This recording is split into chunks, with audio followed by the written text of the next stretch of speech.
This right here is a special type of brine shrimp hatchery that I don't think you've ever seen anyone make. Today we're in the fish room and we're talking about brine shrimp hatcheries. All right, one of the go-to foods for hobbyists, fish breeders, and even fish farms. It's one of the best live foods for your fish. More than likely, if you're a new hobbyist or you're experienced, maybe you've been watching YouTube videos and they've been talking about how to hatch brine shrimp. All right, now there's different styles of brine shrimp hatcheries. One of the styles is like a DIY bottle type style. Then they have the Zis hatchers, and then they have all the other random types of brine shrimp hatcheries, right? Now, most people like the style of DIY, right? Mainly because it's cheap, let's be honest. But, you know, DIY doesn't always have to mean not as good as something store-bought. Now that's something that's a little bit confusing, right? You see a lot of DIY project stuff and it doesn't exactly work as well as the stuff that's store-bought. I came to a conclusion that I needed to find, the best situation for me. So for the longest time, I just used one of those, DIY style hatcheries. Chop this off, take this, put this on the bottom so it has a nice spot, and put a hose, airline into it, whatever you want to call it, and it runs like that. And that works totally awesome. So let's talk about this. Why do I think that this is the way to go? Okay, so like I said, I like the DIY style hatcheries because they're less expensive. Technically, you can only spend $2 to just make one out of that 2 liter. But what's nice about this, right? So say you have a lamp, right? So you have your lamp like this, you turn it on, boom. Okay, so now you could be hatching your brine shrimp, and then when you turn that off, you can settle out your brine shrimp, and then you could dispense them right out here. And after you let them settle, once you dispense them into a cup, or like whatever your go around kind of to go container is, just a lot easier. It separates out all that extra water. You don't have to worry about all that. Drains right onto a cup. I was a little worried about stability things before, but this is actually made to work with a 2 liter. So if you use a 1 liter water bottle, it's actually super stable. Now the way I use these is actually without the base, and I just have them sitting on the edge of my fish rack, right? And I'm not sure if you're going to be able to see this, but it just kind of sits and overhangs on the edge of the fish rack. All right, just kind of like this.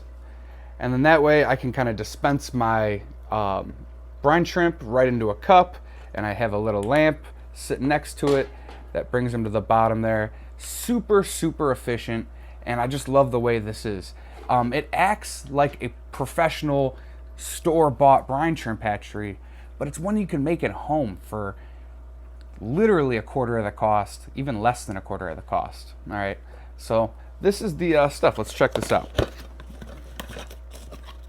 So when you get one of these, you can order it on Amazon. I'm going to have an affiliate link in the description. Now you guys can get a hold of one of those, and if you use that link, it'll give me a little bit of a kickback. It also helps me maintain my affiliate status with Amazon, and that would mean the world to me if you guys help me out with that. All right, so you have this right here, which is the base. You have a couple little washers. All right, so you set that in there. We have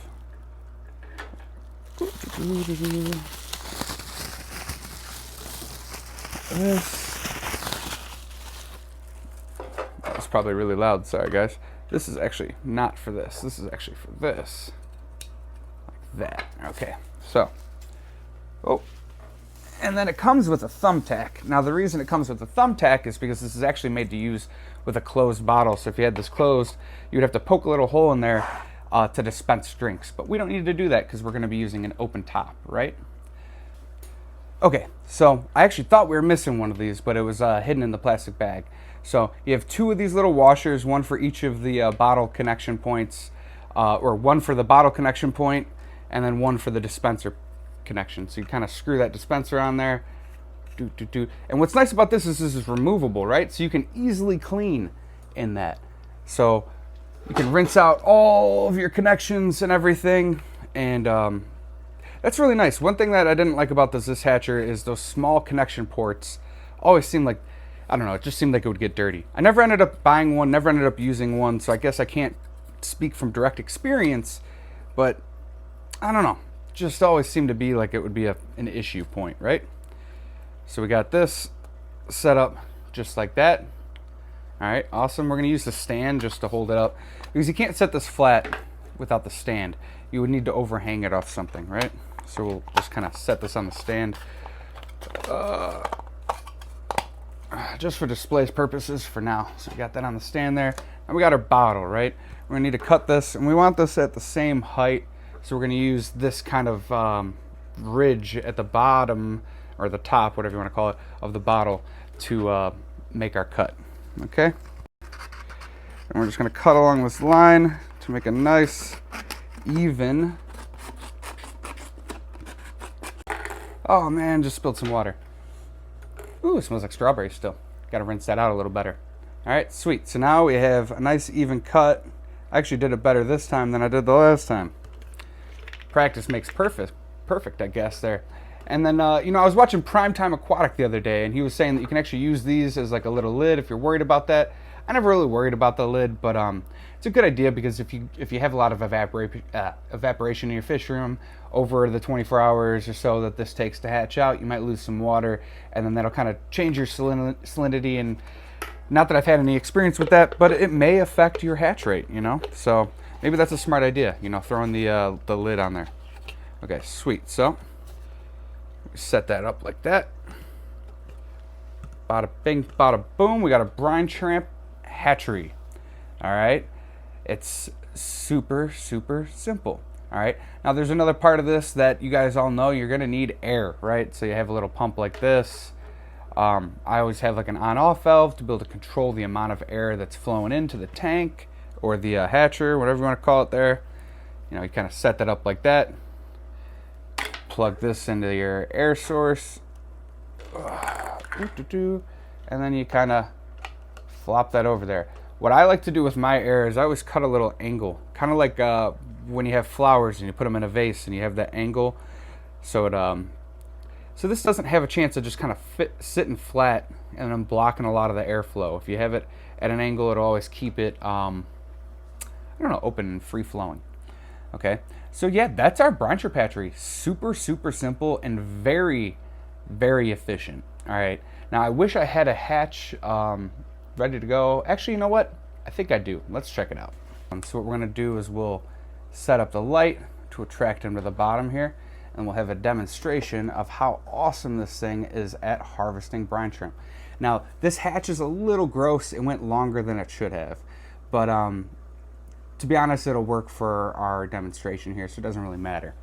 You set that light up, and what you'll notice is all those brine shrimp getting attracted to the bottom there, and then those eggs are gonna float up to the top, and it's gonna separate nice and easily for you. A few eggs will get in there. I never really worry about it. People say that they can cause like impaction in fish, and I've just never had that problem. So I don't know, but we'll let that settle for a little bit. And then what I'm gonna do is I'm gonna grab a little dispenser cup, right?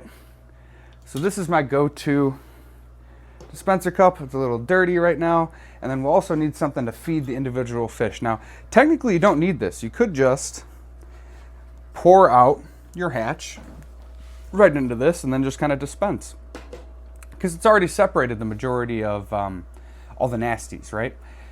The reason you do this is, like I said, you're getting rid of the eggshells, you're letting them float to the top, and you're getting all the brine shrimp to the bottom. You're limiting the amount of salt water that you're adding to your tanks, right? I use a marine salt, so it's got a bunch of minerals in there. Honestly, it probably dissolves into the water and may even help my plants a little bit. But we don't want to add too much in there because salt and plants don't really mix. Plants don't like a lot of salt. So that's why we do this, why we separate, why you don't just kind of dump your hatch water right into your fish tank. And once again, just driving home the point of how smooth this makes everything. Okay, So now we've let it hatch, or we've let it settle. The majority of it settled to the bottom here. You know what? This will be able to see. All right, put this right in here. Whoop. All right, and you get that nice, good hatch. I don't know if you guys can see that, but check it out. You get that nice, good hatch. All right. Now you can take that, you can feed that to your fish, go around to all your breeding projects. Live fish is best, or live food is best for breeding baby fish. So I got some new dwarf neon rainbows, I got some celestial pearl danio babies, and I like to keep my breeding groups nice and fed up with that healthy live food. This is the perfect setup to do that, and I just wanted to share it with you guys. Like I said, the affiliate link will be labeled below. If you guys click on that and you buy one of these, I get a little bit of a kickback, and that means a lot to me, guys. It helps out, helps me maintain that status, guys. Thank you so much for watching, and we will see you next time.